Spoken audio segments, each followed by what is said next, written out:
우리 인생 속에는 흐름이라는 것이 있습니다. 그 흐름이라는 것은 잘 되든 잘 못 되든 무언가 한 방향으로 연속적으로 이어지는 일이나 사건들을 의미합니다. 그래서 안 되는 사람은 계속 안 되고, 또 되는 사람은 어디 있어도 잘 되는 흐름이 있다라는 것입니다. 그런데 이 두 가지 흐름은 저절로 생기는 것이 아니고 또 환경에서 만들어지는 것도 아닙니다. 그것은 흐름 속에 있는 사람이 문제인 것입니다.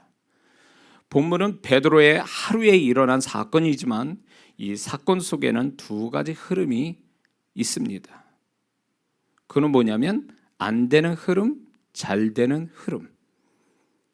그것을 좀 더 인물에 초점을 두고 보자면 베드로가 만든 안 되는 흐름, 예수님이 만들어주신 잘되게 하시는 흐름, 이 두 가지가 오늘 이 본문 사건의 흐름이 나타나고 있습니다. 이것은 믿는 자 인생 속에도 동일하게 있습니다. 내가 만든 흐름, 또 하나는 나를 향한, 나를 위해 만들어주신 주님의 흐름, 이 두 가지가 믿는 자 속에 있다라는 것입니다. 그런데 보통 믿는 자들이 자신이 만든 흐름 속에서 살고 그것만 있는 줄 알지, 나를 향한, 나를 위한 만들어주신 주님의 흐름이 있다는 것을 모르는 자들이 너무 많다는 것입니다. 그래서 주님의 흐름 속에 사는 자는 많지 않습니다. 이런 거 경험해 봤으니까 같은 믿는 자인데 어떤 사람은 그 인생이 뭔지 모르게 이렇게 잘 풀려가요. 그리고 하나님이 특별히 사랑하신 것처럼 뭔가 해결이 잘 돼요. 근데 어떤 사람은 같은 교회 생활을 했는데 어떤 사람은 막 너무 힘든 거예요. 안 풀려. 그리고 쉽게 갈 것도 어렵게 가고, 걸어갈 것도 엎어지고. 왜 같이 신앙생활 하는데, 같은 교회 다니면서 교회 생활하는데 왜 그럴까요? 그거는 그 사람이 착하냐 악하냐의 문제가 아니에요. 착하고 악한 거는 세상 사람의 기준으로 얘기하는 거고, 우리는 기본적으로 주님의 말씀대로면 착한 거는 기본이죠. 근데 그 위에 비밀이 있는 거예요. 이거예요. 잘 되는 흐름과 잘 안 되는 흐름. 그래서 잘 되는 흐름 속에 사냐 아니면 안 되는 흐름 속에 사냐, 이 흐름이라는 게 연속적으로 벌어지는 일이라고 그랬습니다. 그래서 안 되는 사람은 계속 안 돼요. 교회를 다니는데도 불구하고. 그거는 그 사람이 악해서가 아니라 이 흐름이라는 영적인 법칙을 모르고 있는 거예요. 자, 교회를 열심히 다닌다고 그게 전부는 아니에요. 교회 생활은 필요합니다. 그러나 교회 생활이 전부가 아니에요. 진짜 중요한 거는 교회 바깥에 그 많은 시간들을 보내는 자기의 일상에서의 삶이 굉장히 중요합니다. 여기에서 주님과 함께 더불어 살면서 주님이 자신을 어떻게 인생을 이끌어가는지를 살펴볼 필요가 있다는 거예요. 근데 많은 그리스도인들이 신앙생활 그렇게 하면서도 교회 문밖만 나오면 불신자가 돼버려요. 자기 생각대로 자기 마음대로 삽니다. 주님 의식하지 않아요. 교회만 다닐 때만, 교회 올 때만 의식하는 거예요. 그러니까 자기 삶 속에 주님이 자기 인생을 이끌어 가시고 있다라는 그거를 믿지 않는 거예요. 그러다 보니까 주님의 흐름이라는 걸 모르는 거예요. 주님이 나를 주도적으로 이끌어서 그분이 주시고자 하는 축복들, 우리가 수고하지 않은, 적게 수고하고도 크게 주시는 주님의 흐름을 전혀 모르고 사는 겁니다.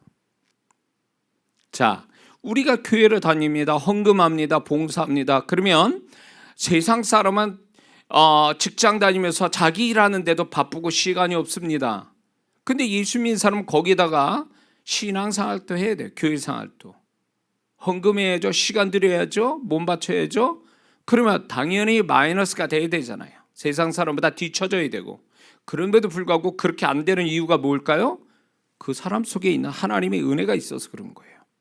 그리고 하나님의 흐름을 타고 사는 사람은 세상 사람이 알지 못하는 자기 자식도 놀랄 만한 일들이 벌어지는 거예요. 주님의 손길로. 이 맛에 우리가 예수 믿는 거고, 이 맛에 주님과 함께 사는 삶이라는 걸 잊지 말아야 됩니다. 본문에서 우리가 먼저 베드로가 가진 안 되는 흐름을 좀 살펴본다면, 우리가 다 아는 것처럼 그는 수고만 하고 얻은 것이 없는 불쌍한 사람의 모습을 보이고 있습니다. 잘 되는 거 하나도 없이 철저하게 안 되는 사람의 모습을 지금 베드로 보고 있는 거죠.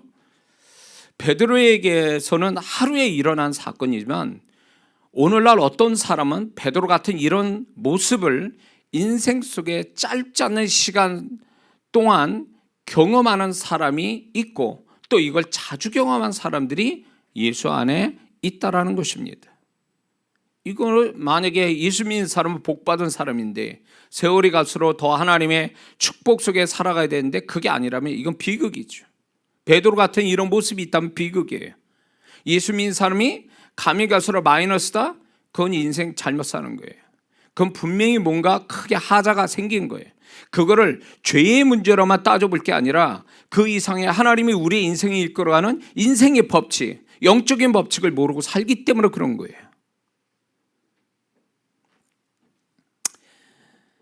베드로를 통해서 안 되는 사람들의 현상을 좀 알 수 있는데, 그것은 피곤하도록 수고만 합니다. 그러나 결국 모자르거나 빈손이 된다는 것입니다. 그리고 그런 게 왜 생기는지조차 원인조차 모른다는 것입니다. 보통 한국 사람은 회개부터 합니다. 그거 잘하는 거예요. 그러나 회개가 전부는 아니에요. 기도가 전부는 또 아니에요. 그거는 우리가 신앙사인데 중요한 부분이지만 전체를 얘기하는 게 아니에요. 그래서 예수 믿는데도 왜 내가 안 풀릴까? 왜 나는 이렇게 허덕거리면서 내가 수고하지 않으면 어떤 얻은 것도 없고 수고해도 결과도 없는 이 부분이 과연 근본적으로 뭐냐는 거예요. 이건 분명합니다. 하나님과 동의하는 삶을 살지 않는 거예요. 삶 속에서. 흔히 잘못된 신앙을 간 사람이 이렇게 생각해요. 내가 이쪽으로 하니까 하나님 이쪽으로 오세요. 그래서 날 도와주세요. 이런 식으로 생각하는 성도들이 무지 많습니다. 누가 인생을 이끌어가는 주체자냐는 거예요. 자기가. 그러니까 주님을 종부리듯 하는 거예요. 주님, 내가 어린아이처럼 이렇게 펄쩍펄쩍 어디를 다녀도 주님 아시죠? 그러니까 저를 이렇게 찾아오셔서 그 아이를 사랑하는 부모가 막 쫓아다니면서 밥 먹이고 쫓아다니면서 막 어떻게 잘못될까 봐 걱정하는 그 부모의 모습이 하나님인 줄 알고 있어요. 절대 그렇지 않습니다. 그러니까 인생이 안 풀리는 거예요. 하나님과 같은 방향으로 같이 흘러가면서 하나님의 시간에 맞춰가는 자가 그 사람이 하나님의 풍성한 손길을 보는데, 하나님의 손길을 경험 못하고 산다는 건 그 사람은 뭔가 이탈된 거예요. 하나님의 흐름 속에. 그러니까 인생이 그렇게 되는 거예요. 이런 사람, 베드로 같은 사람은요, 되는 것 없이 끝없는 희망사항 속에 살아갑니다. 이랬으면 좋을 텐데, 이 가정법에 살아요. 이랬으면 좋겠다, 저랬으면 좋을 것 같은데, 이런 가정법과 희망 고문 속에 살아가는데 결코 그대로 되지는 않는 거죠, 인생이. 로또를 이렇게 로또 복권을 사는 사람도 있습니다. 요즘 너무 안 되니까 로또 복권이 잘 팔린대요. 이렇게 어려운 때에. 근데 제가 어디에서 본 기사가 어떤 분이 9개월 동안 한 3천만 원어치의 로또를 샀대요. 어떻게 됐을까요? 몇십만 원만 벌었고 나머지는 다 날렸어요. 그분은 늘 살면서 되겠지, 안 되면 또 다음 될 거야, 희망 고문이죠. 근데 예수 믿는 사람이 이런다는 거예요. 안 되는 사람들이 늘 희망 고문 속에 살아서 현실을 보는 거죠. 안 되는 또 현실을 보는 거죠. 그렇게 인생을 살아가서 뭐가 된다는 거예요. 그러니까 이 베드로같이 안 되는 흐름 속에 살아가는, 그 흐름은 결국 환경이 만들어준 게 아니라 어떤 다른 사람이 날 만들어준 게 아니라 내가 안 되는 흐름 속에 들어가 있는 나 자신이 문제라는 것을 발견을 못한다는 거죠. 베드로는 분명 치명적으로 안 되는, 축복되지 못하는 흐름을 가지고 있었습니다. 그것은 베드로 자신이 만든 것인데, 그것은 좀 더 구체적으로 얘기하자면 베드로 자신의 생각의 흐름이 문제가 있었다는 것입니다. 생각의 흐름의 문제. 생각의 흐름. 이게 문제인가? 그럼 그 생각은 무엇일까요? 세 가지로 우리가 좀 살펴보려고 합니다. 먼저 베드로는 자기도 모르게 안 되는 쪽으로 생각을 가지고 있었기에 고기 안 잡히는 쪽으로만 그물을 치게 만들었다는 것입니다. 어떤 행위를 갖느냐, 어떤 열심으로 갖느냐가 아니라 그 사람이 그 열심을 가져오는 생각이 뭐냐가 더 중요한 문제라는 거죠.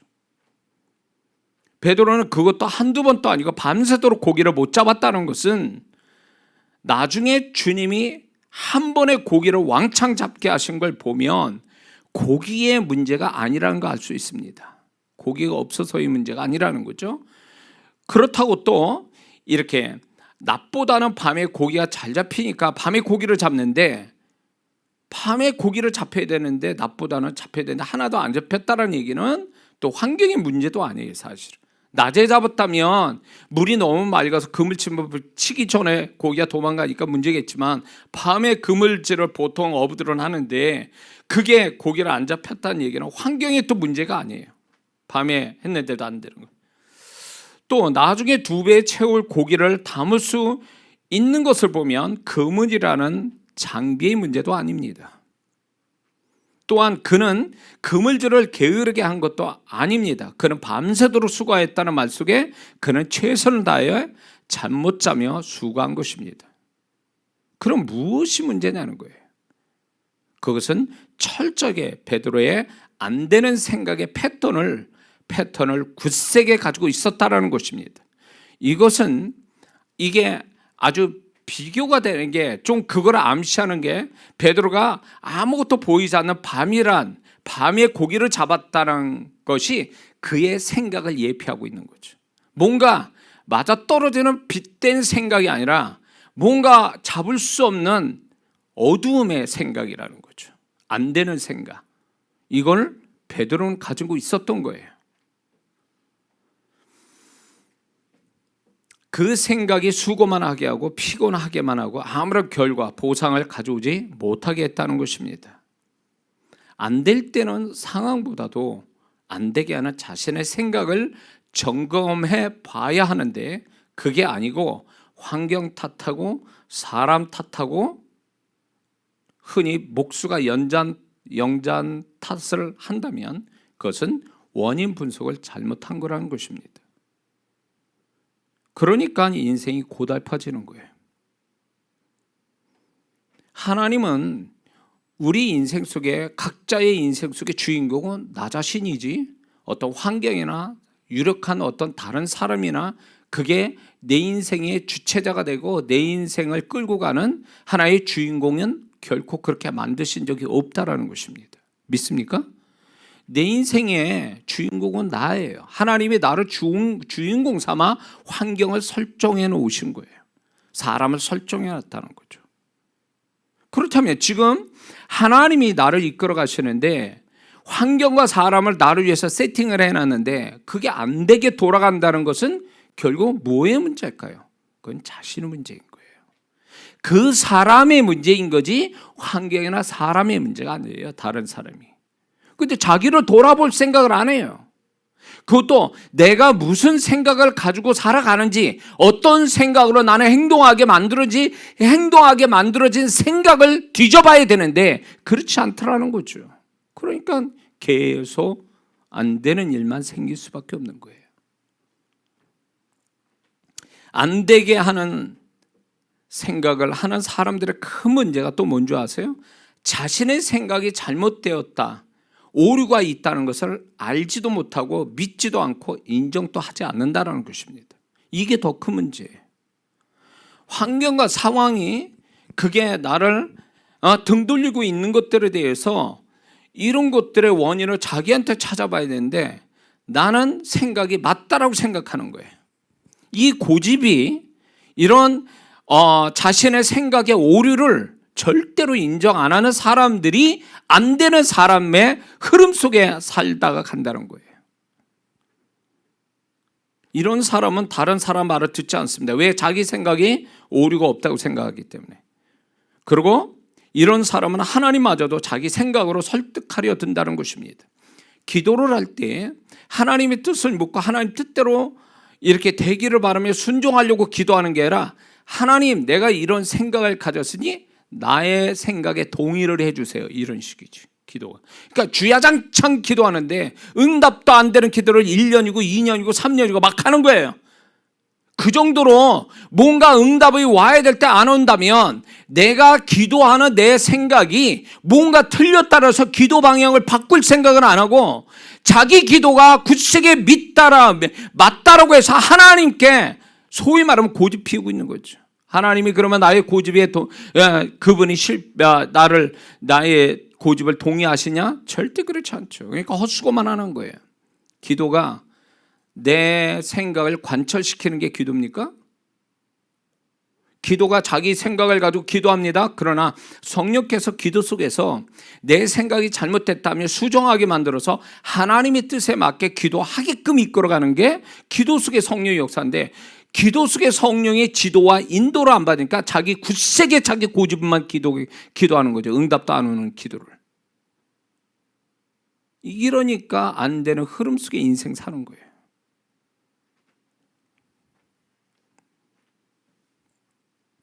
믿는 자의 인생의 축복의 시작은 뭔지 아세요? 환경에서부터 오지 않고 생각의 전환에서부터 시작돼요. 생각의 업그레이드, 이것이 그 사람의 인생의 축복의 시작점을 알리는 거예요. 그래서 생각의 전환, 생각의 업그레이드가 안 된 사람은 아직도 그의 인생 속에 아직도 흐르는 잘 되는 흐름이나 축복은 오기는 아직 멀었다는 거예요. 이건 제가 자신 있게 얘기할 수 있는 건 제 인생 속에 그렇게 하나님이 역사하셨기 때문에 그래요.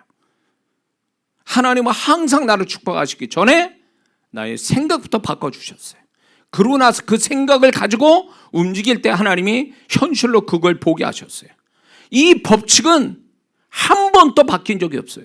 상황은 바뀌어도 이 법칙을 하나님 바꾸신 적이 없다라는 거예요. 그러면 자기 생각의 전환이나 생각의 업그레이드가 없다라는 얘기는 뭐예요? 그의 장래는 오늘과 똑같아진다는 얘기가 같아요. 그래서 제가 제일 두려워하는 게 뭔지 아세요? 하나님이 나의 생각을 뭔가 자극을 줘서 나의 생각을 바꿔주시는 게 없는 그 순간이 제일 두려워요. 왜? 지금쯤이면 하나님이 뭔가 계속 새 일을 행하셔서 내 어떤 사역이나 또 어떤 나의 어떤 앞에 장래의 축복이나 나라는 존재를 뭔가 업그레이드 시키기 위해서 하나님께서 내 생각을 고치실 텐데 생각에 고침이 없어. 그러면 오늘과 똑같은 내일을 본다는 얘기예요. 하나님은 내 생각을 바꾼 다음에 현실을 바꾸지, 생각이 없는 상태에서 현실을 바꾼다, 그건 점쟁이 무당들이나 귀신들이 하는 짓이라고. 그러면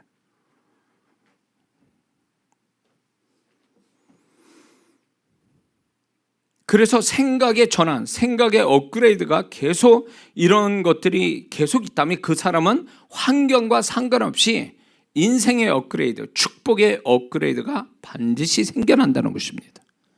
믿습니까? 그래서 믿는 자는 자기 생각 속에 더 좋은 생각을 갖도록 힘써야 됩니다. 더 좋은 생각을 받아들이기 위해서. 그래서 자신의 지금 생각을 자꾸 점검하는 게 습관이 돼야 돼요. 나이 들수록요, 뭐가 문제냐? 자기 생각이 고착화돼요. 이렇게 소위 말하면 바위덩어리 돼요. 고칠 마음이 없어요. 전도를 해보면 60세 이상 넘어간 나이 드신 사람이 전도가 더 안 돼요. 왜? 살아온 인생에 굳어진 자기 고정관념이 있어서 절대 안 바꿉니다. 이건 전도에서 제가 확인된 거예요. 응? 그러니까 나이 들어갈수록 사람이 생각을 안 바꿔요. 고정돼서 그 자리에서 뿌리를 내서 아주 끝장을 보려고 하는 이런 것이 나이 드신 사람의 문제점이에요. 그러니까 이거는 좀 죄송스러운 얘기지만 오래된 교회, 뭐 100년 이상 되고 오래된 교회에 보면은 다 그런 건 아니지만 보편적인 뭐냐면 과거로부터 전통적으로 내려온 걸 하나도 바꿀 마음이 없어요. 30년, 40년 거를 지금도 쓰고 있다는 거죠. 30년, 40년 전의 문화를 지금도 쓰고 있는 거예요. 그러니까 교회가 젊은 사람 없고 노인분만 앉아 있어요. 그 전에 왁작지어 사람 많았던 교회가 이제 사람이 없어요. 왜 그럴까? 안 바꿔요. 안 바뀌어요. 그거를 교회를 운영하는 분들이 다 나이 드신 분이에요. 그러다 보니까 바꿀 마음이 없는 거예요. 생각이 바뀌어야 현실이 바뀌는데 생각이 바꿀 뭔가가 없는 거예요. 자기 생각이 맞다라는 거지. 또 생각을 바꾸기엔 두렵지. 그러니까 생각을 안 바꾸고 가는 것이 안전하다고 하지만 안전한 게 아니라 그건 퇴보가 돼서 마이너스 된다는 걸 생각지 못해요. 런닝머신이 돌아가는데 거기서 가만 서 있으면 어떻게 되는 거예요? 뒤로 넘어 자빠집니다. 똑같아요. 우리는 흘러가는 시간이 있어서 나이 먹어갑니다. 그러면 하나님께 우리 시간 속에서 우리의 생각도 계속 고쳐가시고 생각을 업그레이드 시키는데 그거를 경험을 못해요. 그거 한 가지 생각을 몇십 년 울고먹고 있어요. 하나님은 계속 세상이 바쁘게 돌아가는 것만큼 우리가 그 속에서 빛과 소금이 되고 결코 뒤처지지 않고 리더자 앞서가는 사람 만들기 위해서 하나님은 우리의 생각을 고쳐가는데 우리 생각이 고칠 마음이 없다면 그 사람은 뒤처져 갈 수밖에 없는 거예요. 안 되는 흐름 속에 인생 살다 끝나는 거예요. 갈렙이 헤브론 땅을 달라고 여호수아 넘버 2잖아요. 갈렙은요. 여호수아 넘버 1이고 갈렙이 2잖아요. 그런데도 얼마든지 좋은 땅을 얻었는데 도전 정신을 가지고 그 땅을 달라고 그러잖아요. 그 거인들을 사는. 그래서 결국 어떻게 됐어요? 해결됐잖아요. 갈렙의 새로운 생각, 새로운 생각을 가지고 새로운 믿음 가지고 도전하니까 하나님이 거기에 역사하셨잖아요. 그러니까 생각을 바꾸는 자, 생각을 새롭게 하는 자에게 하나님이 함께 하시고 그 생각을 현실로 만들어주는 게 하나님의 뜻인데 생각을 안 바꾼다? 하나님이 바꿔주셨는데 생각 안 바꾼다? 그 사람은 오늘 같은 내일을 만나는 거예요. 볼 거 없어요. 더 좋은 생각이 뭘까요? 더 좋은 생각을 가져다 주는 건 뭘까요? 첫 번째는 하나님의 말씀이에요. 하나님 말씀을 항상 보고 있어야 돼요. 하나님 말씀을 항상 들어야 돼요. 그 속에서 매일 들었던 말씀인데도 그 말씀이 나를 새롭게 하고 생각을 바꿔주신다는 거예요. 저는 제 아들을 하나님 주실 때 갈라디아서 6장 7절 심은 대로 거둔다. 이 말씀을 저는 고등학교 때부터 해서 이 말씀을 수도 없이 보았던 말씀이지만 하나님이 자녀를 갖게 딱 결혼하고 8년 만에 자녀를 갖게 하기 위해서 그 말씀이 불같이 내 안에 들어와서 나의 생각을 바꿔주셨어요. 그것이 결국 아들을 얻게 된 거죠. 그러니까 믿는 자가 말씀을 보지 않는다? 위험스러워요. 하나님 말씀만큼 강력한 우리를 생각을 바꿔줄 것이 어디 있냐 말이에요. 그래서 우리는 매일 성경에 나오는 교재를 가지고 지금 말씀을 보고 있잖아요. 매일. 그리고 매일 제가 아침 7시마다 말씀을 여러분에게 그림, 문자, 말씀을 제가 단톡에 올리잖아요. 뭐예요? 그 말씀이 한 말씀이 인생 바꿔놓을 수 있어요. 저는 그 한 말씀에 정말 기적 같은 자녀를 얻은 것처럼 어떤 사람이 그 한 말씀이 정말 인생 바꾸는 생각이 막 뒤집어지는 그렇게 될 수 있어요. 그래서 하나님의 말씀은 항상 보고 듣고 있어야 된다는 거죠. 그리고 이 베드로처럼 주님의 음성을 늘 듣고 있어야 돼요. 기록된 하나님 말씀뿐만 아니라 내 개인적으로 주님께서 우리에게 말씀하잖아요. 각자의 주님의 음성을 들어야 돼요. 베드로는 주님의 그 한 음성에 밤새도록 고기 못 잡은 걸 한 번에 다 해결했잖아요. 그분의 흐름 속에 들어가서 역사가 일어났잖아요. 그분의 음성을 들어야 돼요. 매일매일 그분의 음성. 믿습니까? 도대체 하나님의 음성을 안 듣고 주님의 음성을 안 듣고 사는 자들이 한두 명인 줄 아십니까? 주님이 함께 계시는데 왜 그분의 음성을 듣질 않아요? 들을 마음이 없는 거예요. 난 신령하지 못해서 기도 못해서. 아니요, 그건 핑계 지나잖아요. 깐난아기도요 지 엄마 목소리 들어요. 그리고 그 깐난아기도 엄마가 뭐라면 빵긋빵긋 웃어요. 그 말이 뭔지도 모르면서. 엄마니까 그 엄마의 목소리를 듣는다. 그러면 믿는 자가 구원받아 하나님의 음성 듣는 게 당연하지. 주님의 음성을 듣는 건 당연한 거 아니에요? 근데 나는 기도 못해서 나는 뭐 이래저래 해서 난 주님의 음성 못 듣는다고? 그건 핑계잖아요. 관심이 없으니까 못 듣는 거예요. 그리고 주님을 무시하니까 못 듣는 거예요. 주님께 묻고 주님을 주님 되게 해서 주님께 묻고 그러면 주님이 얼마나 말씀 잘 하시는데. 근데 왜 못 듣는다는 거예요? 왜? 그분의 음성 한마디에 베드로가 인생이 바뀌었는데 그의 삶이 달라졌는데 우리는 그분의 음성을 왜 안 들으려고 하느냐 그 얘기예요. 함께 하신 그분의 음성. 지금 또 함께 하신 주님. 뿐만 아니라 깊이 있는 영적인 사람들의 말이나 또 책들이 있지 않습니까? 그런 것들이 하나님은 나의 생각을 고쳐주시고 업그레이드 시켜주신다는 거죠. 그러므로 자신의 생각을 고치기 위해 생각이 열려 있어야 됩니다. 생각을 닫아놓으면 안 돼요. 생각이 열려 있어야 돼요. 제가 이제 그 목회자분들을 훈련시킬 때 고신층 목사님이 있었어요. 여수에 고신층 목사님 계셨는데 고신층 목사님하고 제가 이런 성령 사역을 가르치고 영의 세계 가르친 데는 제가 아는 저기 상식으로는 완전 극과 극이에요. 근데도 이분이 저를 신뢰하고 제가 가르쳐 준 대로 이렇게 생각을 바꾼 거예요.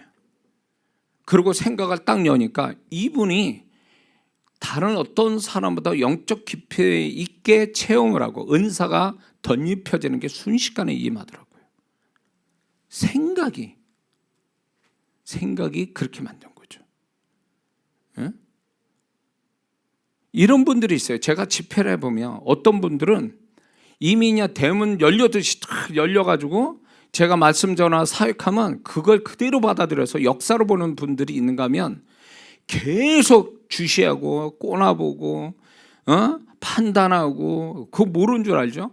다 그러고 있어. 그럼 뭐 그렇게 해서 집회 끝나면 그 사람은 피곤할 거예요. 날 생각하고 무슨 뭐 나를 점검해보고 판단해보고 그러냐고 세월 시간 다 간 거야. 다른 사람들은 뭐 난리가 났는데 그 사람은 아무것도 못 온 거야. 왜 온 거예요? 왜?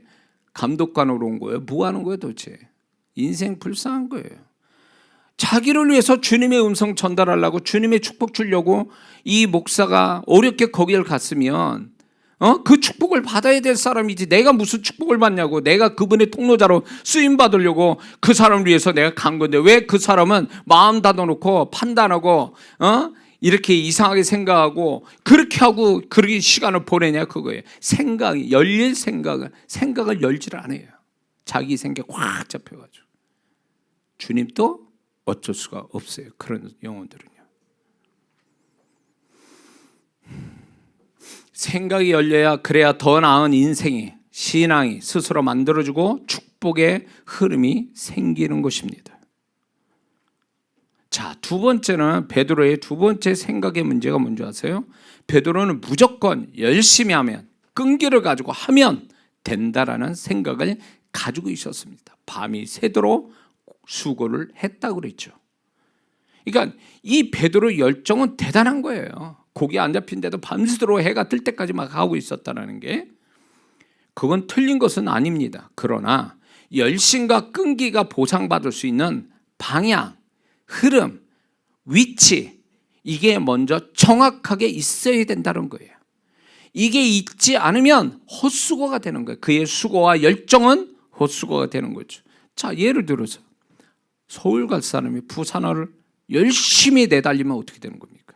그 수고는 헛수고가 되는 거죠. 오늘날 어부들이 새벽에 고기를 잡으러 열심히 달립니다. 그냥 막 달리는 거예요? 어군 탐지기 좌표를 가지고 고기가 잡히는 포인트를 가지고 타이밍을 잡고 그리고 어군 탐지기를 보면서 고기의 흐름을 잡아서 거기에다 적시에 그물을 내리죠. 그래서 고기를 잡잖아요. 막 잡는 게 아니잖아요. 하면 세상이 또 이렇게 하는데 믿는 자가 그냥 열정만 가지고 끈기만 있으면 된다? 이건 무지의 하나의 모습이에요. 방향과 흐름과 타이밍과 위치, 포인트가 제대로 돼 있느냐는 거예요. 그게 안 돼 있으면 그의 수고도 열정도 의미가 없어지는 거죠. 공부를 무조건 공부한다고 공부 실력이 느는 게 아니에요. 공부 잘하는 친구들을 보면 공부하는 법을 알아요. 자기가 공부의 원리를 가지고 있어요. 그러니까 공부하기가 굉장히 수월하고 하면 결과가 나와요. 제일 무식하게 공부하는 사람이 있어요. 제가 학교 다닐 때도 이 친구는 화장실 가는 거 외에는 책상 의자에서 앉아 이로 쓰질 않아요. 그래가지고 그 친구 엉덩이가 이렇게 펑펑해서, 그래 별명이 방석이에요. 방석. 엉덩이가 없어. 하도 앉아서만 있어가지고 공부를. 그러면 그 친구가 서울대학교 갔냐? 그게 아니에요. 다른 친구보다도 더 좋은 학교는 못 갔어요. 저는 그 친구를 보면서 무조건 열심히 공부한다고 되는 게 아니었거든요. 요령이 없었던 거예요. 그냥 무조건 앉아서 끈기 있게 공부하면 되는 줄 아는 거예요. 그게 아니거든요. 세상에 원칙, 법칙, 원리라는 게 있어요. 그걸 따르지 않으면 그 사람은 고생하게 돼 있다는 거죠. 베드로는 수고와 열심과 인내만 있지 고기 잘 잡히는, 고기가 많은 곳의 방향과 흐름과 위치, 타이밍을 모르고 있었던 겁니다. 주님이 이끄시는 방향, 흐름, 위치, 타이밍이 있어야 결과가 있다는 것입니다. 여기서 해야 될 사람이 저기 가서 하고 있고, 이때 할 사람이 저때 가서 하고 있고, 그러면 그 사람은 수고만 했지 열매는 없어요. 예수 믿는 사람이 이렇게 살면 어떻게 되겠습니까? 착하게만 살면 되는 거예요? 절대 그렇지 않습니다. 착하게조차도 안 살면 그 사람은 뭐 볼 거 없어요. 그러나 착하게 산다고 해서 그게 다 답이 아니에요. 그건 지극히 일부분에 지나지 않고 그건 기본에 지나지 않아요. 그 위에 이런 것들이 있어야 된다 그거예요.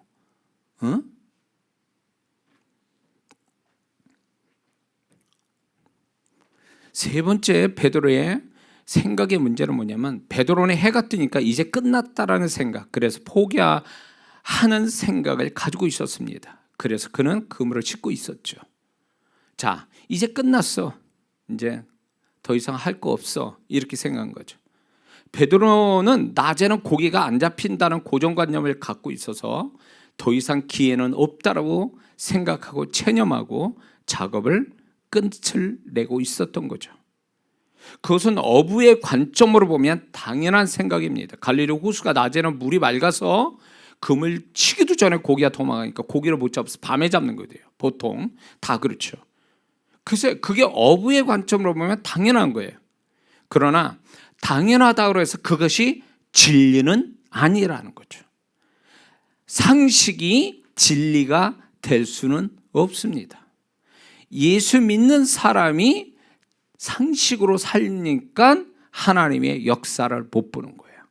상식에 갇혀가지고 상식을 초월한 하나님의 역사를 봐야 되는데, 상식에 갇혀서 계산에 갇혀서 하나님의 역사를 못 보는 거예요.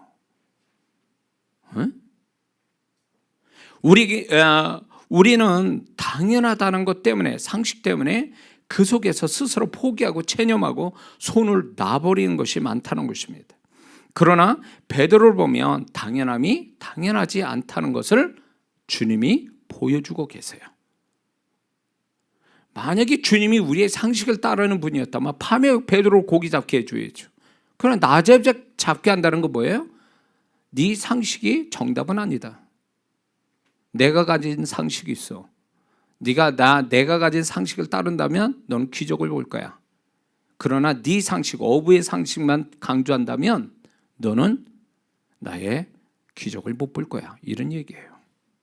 오늘날 많은 성도들이 1 더하기 1은 2밖에 안 나오는 인생을 사는 믿는 자들이 얼마나 많은 줄 아세요? 왜 그럴까요? 이 계산법이 진리가 아니라 하나님이 함께 하시면, 하나님의 뜻대로 가면 그게 백도되고 천도된다라는 이거를 믿지 않기 때문에 그런 거예요.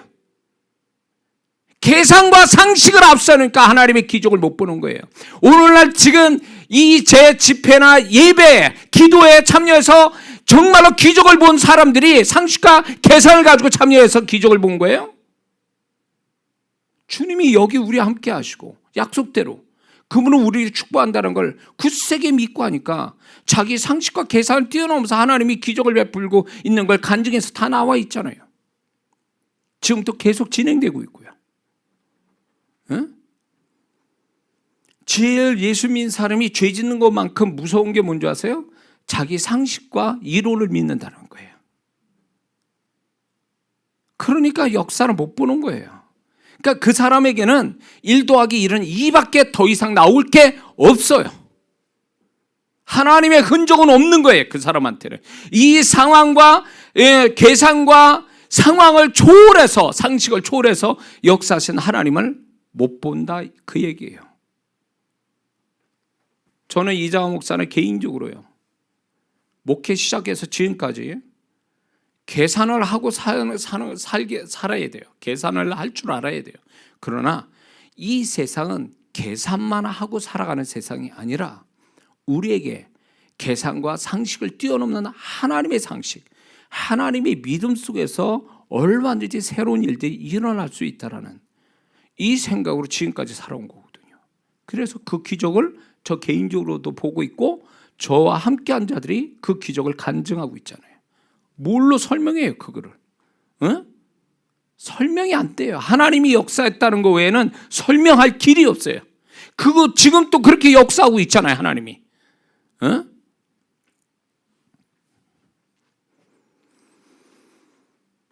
우리의 당연함과 상식, 계산, 고정관념이 이게 자신의 어떤 정말 자기 믿음화돼 버리면 주님을 보지 못합니다. 경험 못해요. 축복 없습니다.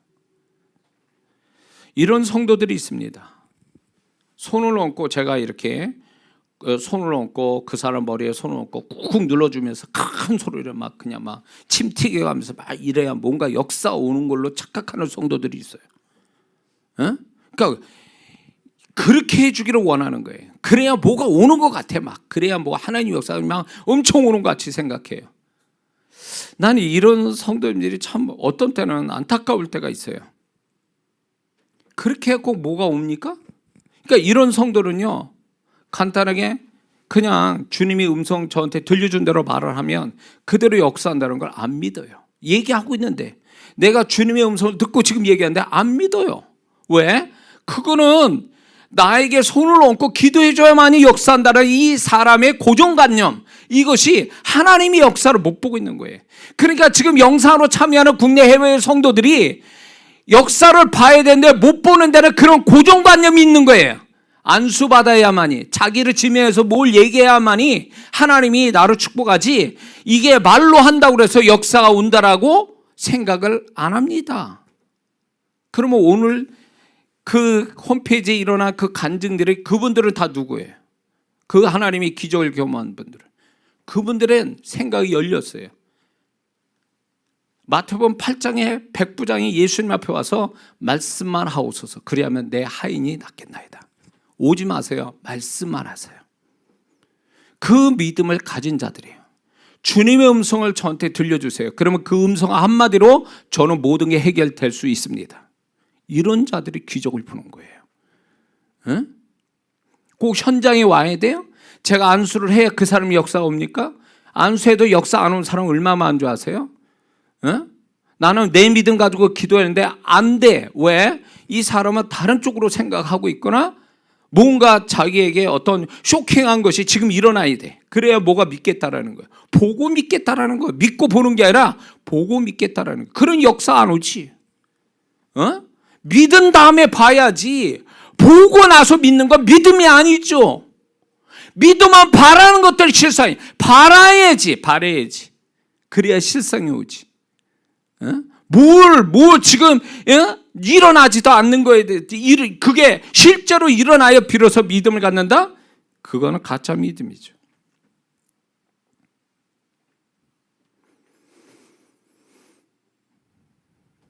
베드로 입장에서는 끝난 것이 맞아요.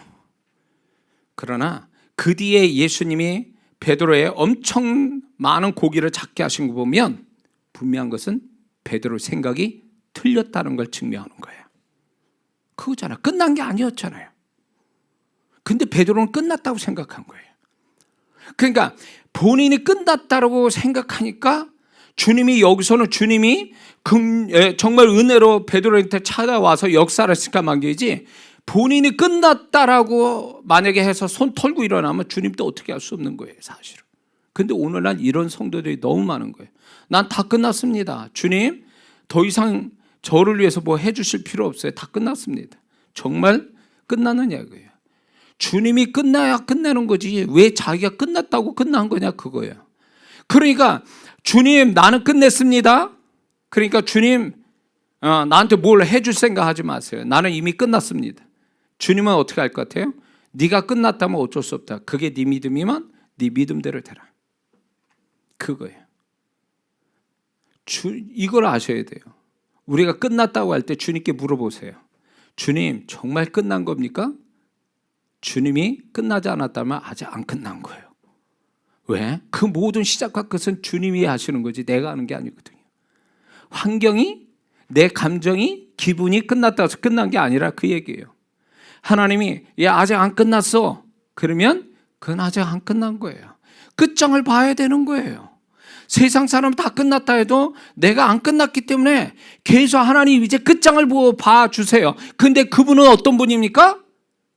끝을 항상 해피엔딩으로 끝내신 분이에요. 믿습니까? 해피엔딩으로 끝내신다는 거예요. 그러면 내가 비극으로 끝났는데 그러면 끝난 걸로 하나님이 그냥 마무리 지실까요? 자기 자녀가 망했는데 부모가 그냥 가만히 있겠습니까? 회복할 수 있도록 뭔가 만들어준 게 부모의 마음이라면 하나님이 우리를 예수의 피로 구원하신 예수님의 피값 된, 예수님의 생명값 되는 우리를 그냥 놔주시겠냐 말이에요. 그런 분이 아니시거든요. 그렇기 때문에 그분이 끝내시지 않으면 나도 끝내지 말아야 되는 거예요. 세상 사람이 다 너는 끝났다고 해도 하나님이 나 아직 안 끝났어. 주님이 안 끝났대 아직. 이렇게 말할 수 있는 믿음이 우리에게 필요한 거죠.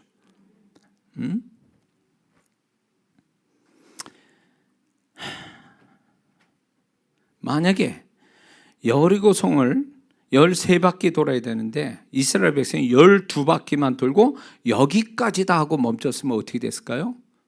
여리고성 안 무너집니다. 그렇죠? 어떤 사람이, 많은 성도들이 실수하는 게 뭔지 아세요? 기도를 했는데 끝을 봐야 되는데 중간에 더 이상 못하겠어. 상황이 기도를 더하게 하지 못하게 만들었다 그래서 내 기도는 여기까지인가 보다 하고 딱 중간에 스톱해버려요. 그러면 그 사람은 결국 끝까지 가서 하나님이 주시려는 축복을 못 보는 거예요. 왜? 중간에 자기 스스로가 끝을 냈기 때문에.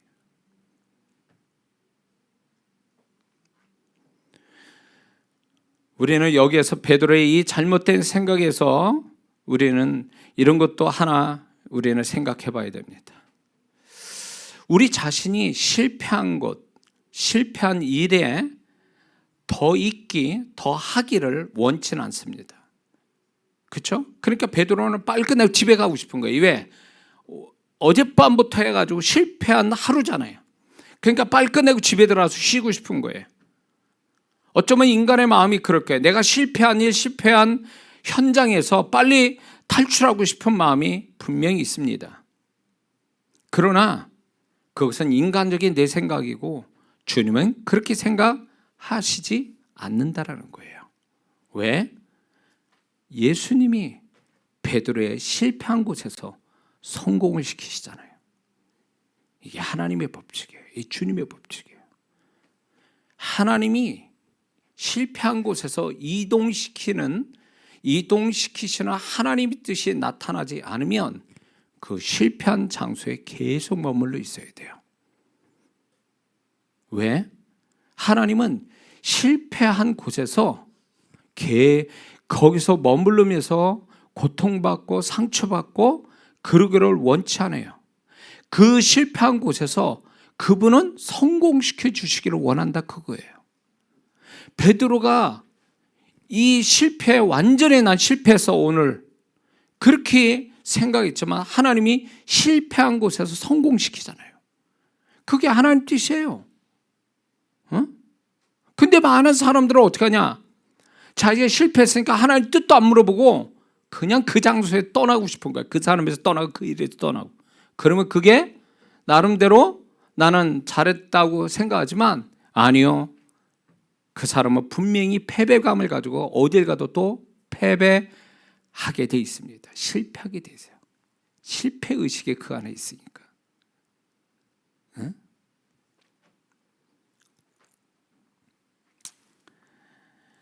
이것이 요한복음 21장에 또 재현이 되죠. 베드로가 이제 이렇게 제자들과 이제 갈릴리 오셔서 또 고기를 잡습니다. 그 밤중에. 근데 고기를 못 잡았어요. 근데 예수님이 새벽에서 베드로가 그물을 오른쪽에 내려라. 그래서 고기를 잡았더니 153마리가 고기를 잡혔어요. 뭘 얘기할까요?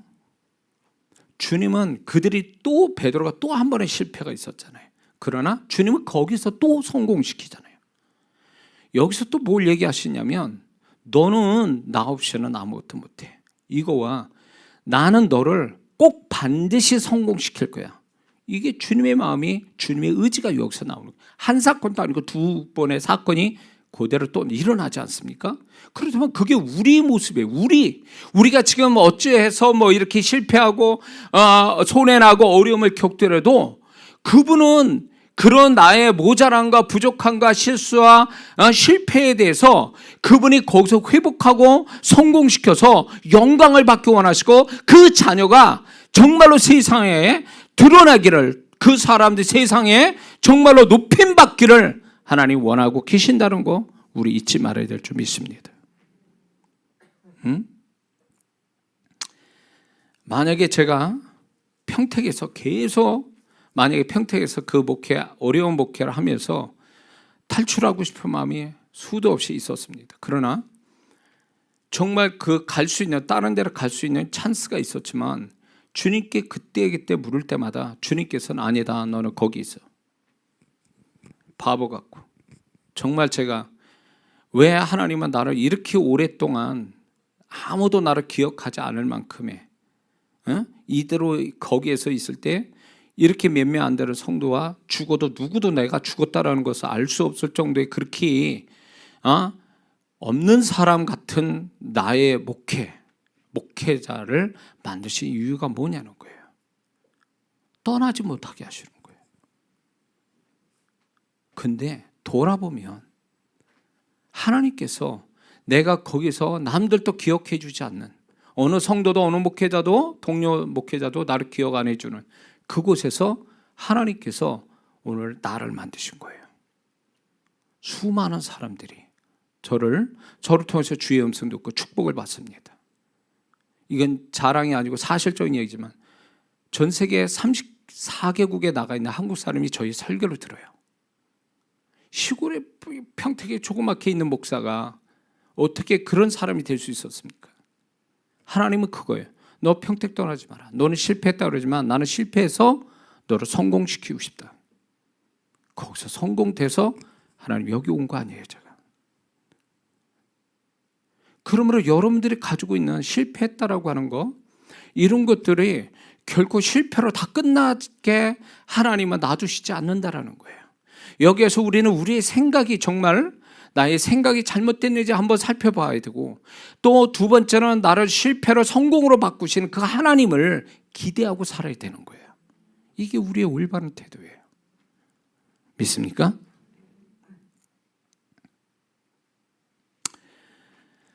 베드로의 2배의 물고기가 가득 차는 축복은 주님이 주시는 흐름 속에 베드로가 주님께 순종하였기 때문에 일어난 사건입니다. 주님의 흐름 속에 있으면 같은 현장이라도 이렇게 다룰 수 있음을 하나님이 보여주고 계세요. 현장의 문제가 아니라 흐름의 문제예요.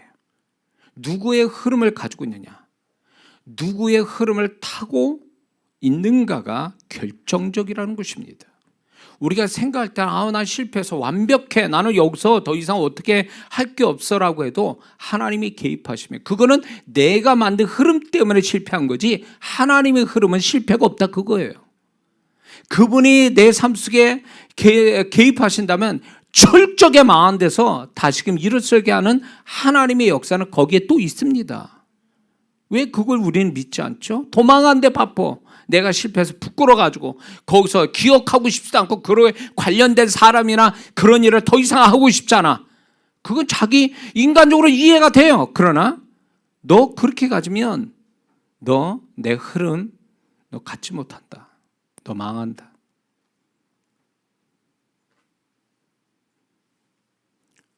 주님께서 그것도 그 다음날 아침도 아니고 그날 고기 못 잡은 그날 밤도 아니고 그 다음날 아침도 아니고 왜 고기를 완전히 못 잡아서 끝을 낸 그 시간에 왜 주님이 그를 만났을까요?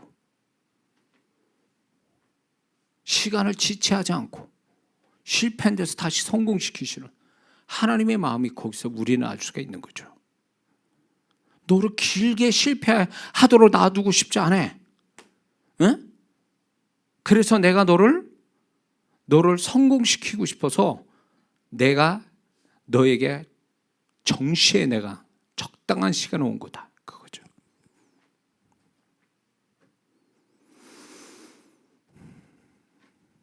그러므로 지금도 주님의 흐름 속에 들어와야 할 사람이 있습니다.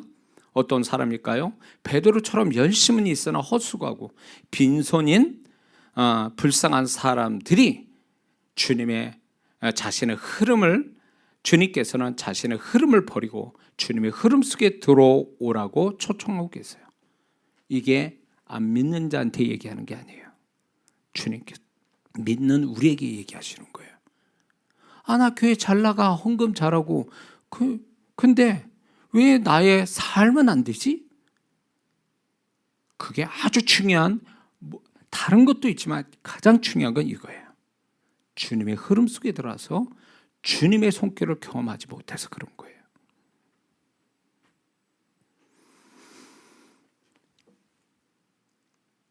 주님의 흐름 속에 들어와서 역사를 볼 자는 누굽니까 또? 그래서 첫 번째는 주님과 실제적으로 관계가 있는 사람이 주님의 흐름 속에 들어와서 축복을 볼 사람이에요.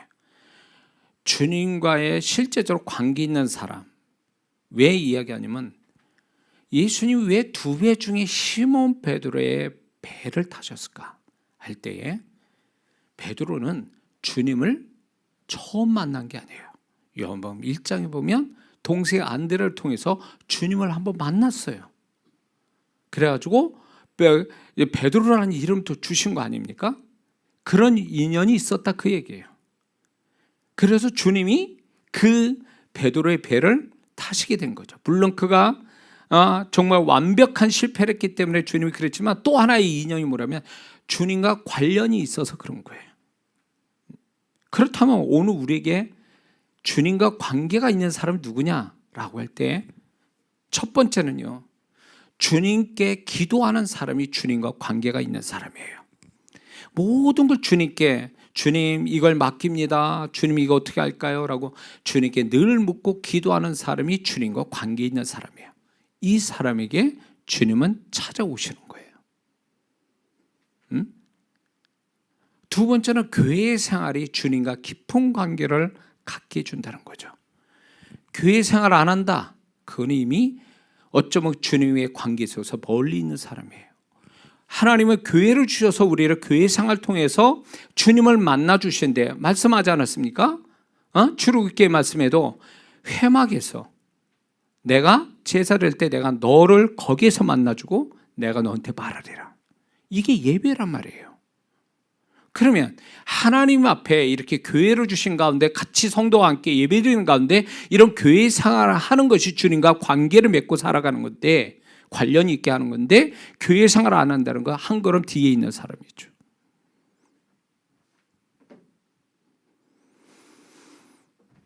제가 이제 그 구원받지 않는 성도들을 위한 이렇게 기도 부탁하는 분들이 있어요.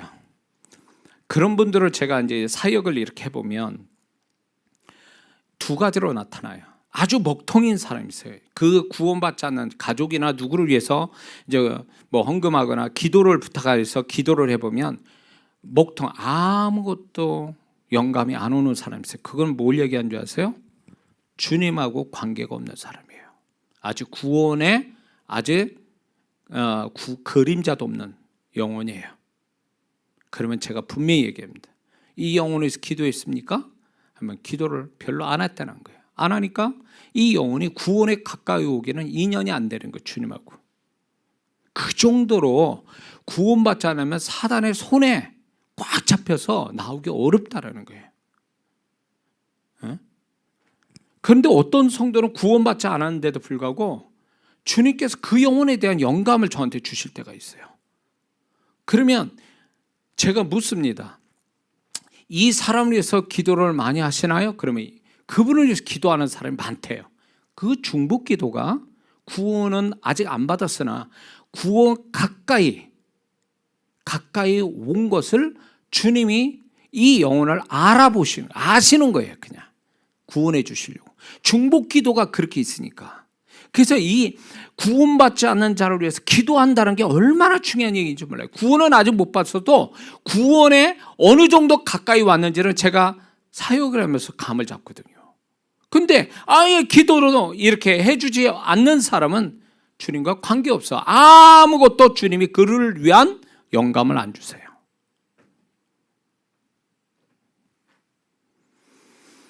자, 두 번째, 주님의 흐름 속에 들어와서 역사 축복을 볼 자는 누구냐? 베드로처럼 주님에게 도움을 드리는 자입니다. 베드로는 밤새 고기 잡지 못해서 속상한 마음을 가지고 몸도 피곤하고 그래서 이제 집에 들어가야 되는데 주님께서 그 배를 쓰자니까 그래서 예수님께 배를 빌려드리죠.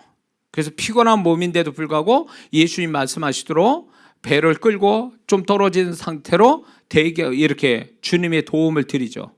그 주님께 도움 드린 것이 자기 도움이 된 거예요. 이게 뭡니까? 우리가 가장 어렵고 힘들지라도 주님께 뭔가 도움을 드리는 자, 주님이 필요로 할 때 내가 그분의 도움을 드리는 자가 주님의 도움을 받는 거예요. 믿습니까? 그래서 저는 이렇게 얘기합니다. 모질게 어려울수록 주님께 충성을 다하세요. 교회 생활 열심히 하세요. 헌금 열심히 하세요. 봉사 열심히 하세요. 왜? 그걸로 주님 도움 드렸다면, 교회적인 어려움을 도움을 드렸다면 그 사람이 주님의 흐름 속에 들어오는 사람이에요. 성령께서 그 사람을 주님의 흐름 속에 들어오도록 초청하신다는 거예요. 근데 왜 축복이 안 될까? 여기에 비춰보면 많은 성도들이 자기만 알고 있는 게 자기 이기적인. 그래서 교회 생활을 하는데 교회에 도움이라는 걸 하나도 도움 줄 생각 안 하고 예배만 떨렁 드리고 자기만 복 받고 가면 그만이라고 생각하는 거예요. 그러니 주님이 그 사람을 뭘로 도와줍니까? 뭘로? 예배만 드리는 게 최선인데 성도하고 교제를 합니까? 같은 지체된 자를 위해서 뭘 기도를 해줍니까? 도움을 줍니까? 아니면 교회적인 문제에 뭔가 도움을 줍니까? 뭘 줍니까 도대체? 응? 하나님이 큰 교회로 불러서 하나님이 거기서 쓰임받게 한다면 그 성도는 큰 교회 가서 하나님께 도움을 드리세요. 교회적인 도움을. 그러나 그렇지 않고 교회를 다니는데 예배밖에 드릴 수 없는 성도만 한 번쯤 생각해야 돼. 하나님이 그 교회를 정말 불렀을까? 응? 지체의 역할을 하도록 불렀는데 지체의 역할을 안 해. 못해. 그러면 정말 하나님의 부르심이 맞냐 말이에요. 그 교회로. 응? 하나님께서 막대기도 쓰시고 돌멩이도 쓰시고 낙의 턱뼈도 쓰시는 하나님이 왜 그 영혼이 아무 무기력하게 아무런 영향도 없는 그런 곳에서 우두커니 그냥 뚝 서 있는 자기 홀로만 있는 성도로 하나님이 있게 하시겠냐 그 얘기요. 그러니까 주님의 흐름에 못 들어가는 거예요. 주님의 흐름 속에. 저는 그래서 우리 교회 성도는요, 제 목표가 몇백 명 와도 그 몇백 명이 다 하나님의 일을 쪼각쪼각 내서 다 가지고 있어야 돼요. 하나님의 일을. 그래서 주님의 몸된 교회에 도움이 되게 해야 됩니다. 그 사람 복을 주기 위해서 그러는 거예요.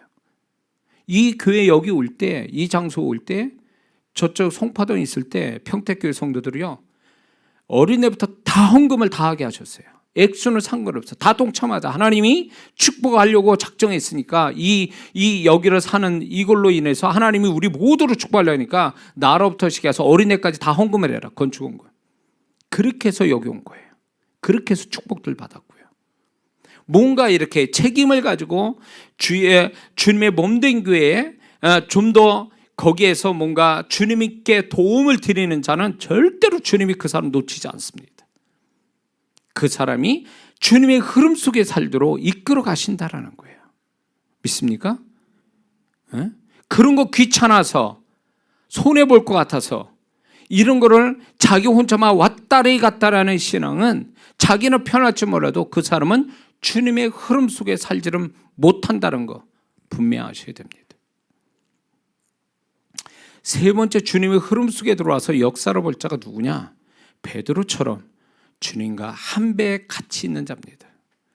베드로는 주님과 배에 같이 있었죠. 자, 베드로가 주님께서 말씀 사역하기 위해서 배에 같이 한 배에 같이 있게 됐죠. 그것이 베드로의 축복에 아주 기회가 된 거죠. 이거는 무슨 말이냐? 오늘 우리에게 믿는 우리에게 이거는 도대체 무엇을 의미할까 할 때 나의 삶의 공간에 모든 것을 주님과 함께 나누는 것, 그것을 의미하는 것입니다. 주님과 내가 같은 공간에 머물고 있다. 이것이 중요한 거예요. 그걸 의식하는 거죠. 그래서 공식적으로 교회 생활이라는 것이 결국 주님과 한 공간에 같이 머무는 거라는 거 잊지 말아야 됩니다.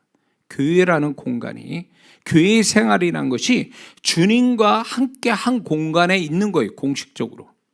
비공식적인 개인적으로는 개인의 삶 속에 주님께 모든 걸 부탁하고 맡기고 함께 하기를 바라고 이런 것이 결국 주님과 내가 한 공간에 같이 사는 거, 이게 주님의 흐름 속에 들어가고 그분의 축복을 받는 비결이라는 걸 잊지 말아야 됩니다.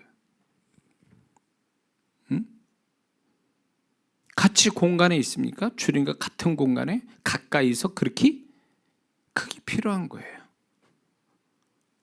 주님이 이런 성도 있어요.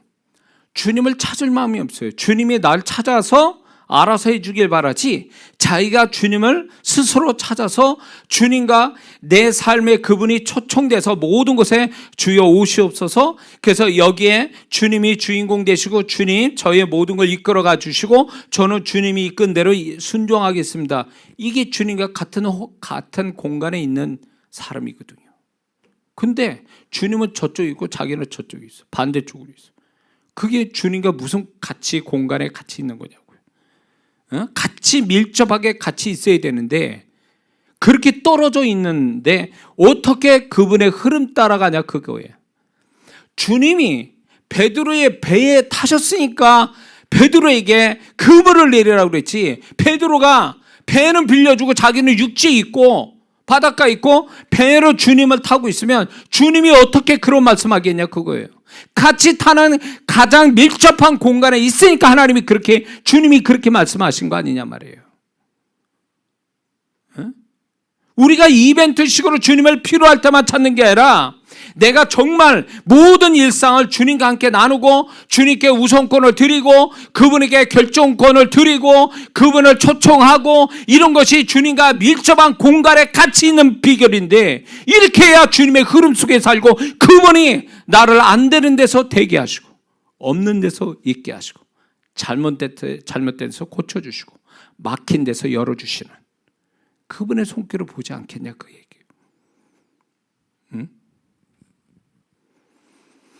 우리가 지금 이 코로나 상황 속에 다 힘들다고 그래요. 마이너스고. 저는 믿는 자는 절대로 그런 일은 벌어지지 않는다고 저는 그렇게 생각합니다. 왜? 안 되는 데서 더 되게 하신 분이 주님이시거든요. 베드로는 철저하게 망한 자예요. 철저하게 안 되는 사람이잖아요. 그러나 그분이 철저하게 잘 되게 하시잖아요.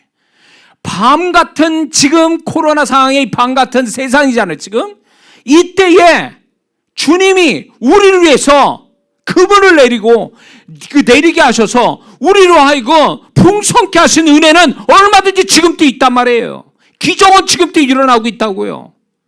정말 그걸 믿겠냐는 거예요. 그분의 흐름 속에 같이 살겠냐는 거예요. 응? 인간적으로 생각하고 막 계산하고 그러니까 주님은 야 이쪽이야 그런데도 세상이 그렇게 세상은 주님의 흐름하고 반대로 가 있는 거예요. 그러니까 나는 관심은 그쪽에 가 있는 거예요. 자꾸 주님의 반대 흐름 속에. 그거 맨날 거기 가보니까 사막이야, 광야예요. 응? 주님과 같이 가야 가나안 땅인데 이게 주님이 아닌 자기가 생각하는 대로 계산해보고 상식에 맞추고 상황에 쫓아가다 보니까 되는 것 같은데 보면 사막인 거예요. 주님의 흔적이 없다 그거예요. 흔적이.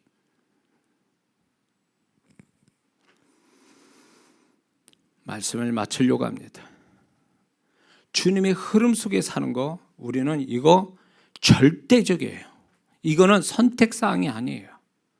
우리가 가지고 있는 내가 만든 흐름 속에 살아봐야 우리는 그 속에 실패도 하고 실수도 하게 되고 손해도 보게 되고 낭패를 당하게 돼 있어요. 우리는 그분의 흐름 속에 살아야 잘 사는 사람이에요. 세상 사람 볼 때에 이상하게 볼 수밖에 없어요. 왜? 안 되는 것 같은데 돼. 없는 것 같은데 있고 막힌 것 같은데 열려져 있고 묶인 것 같은데 풀려져 있어. 이게 그분의 흐름 속에 사는 자의 모습이라는 거죠. 지금 그거를 경험해서 주님을 자랑해야지. 이런 주님을요. 베드로가 만났던 그 주님은 지금 우리의 주님이라는 걸 잊지 말아야 됩니다. 그 흐름 속에 있으면 그 사람이 육신적인 것만 해결하는 게 아니라 그 사람의 존재와 나중에 다 알지만 그 사람의 존재와 그의 인생을 또 하나님이 업그레이드 시키는 사건이 그 뒤에 나오잖아요. 종합적인 그분의 손길이 있잖아요. 그분의 흐름 속에. 우리가 이걸 경험해야 돼요. 이걸. 육신적인 것만 해결하는 게 아니라 그 이상의 것을 주시려고 하시는 그분의 흐름 속에 있는 그 결과, 베드로가 가졌던 그 결과를 오늘도 우리가 경험하게 하시려고 그분이 야, 네 흐름을 고만하고 그 흐름 속에 고만 있고 내 흐름 속에 들어와라. 너를 이끌어가는 나의 흐름 속에 들어와라. 그분은 지금 또 초청하는 줄 믿습니다. 기도하겠습니다.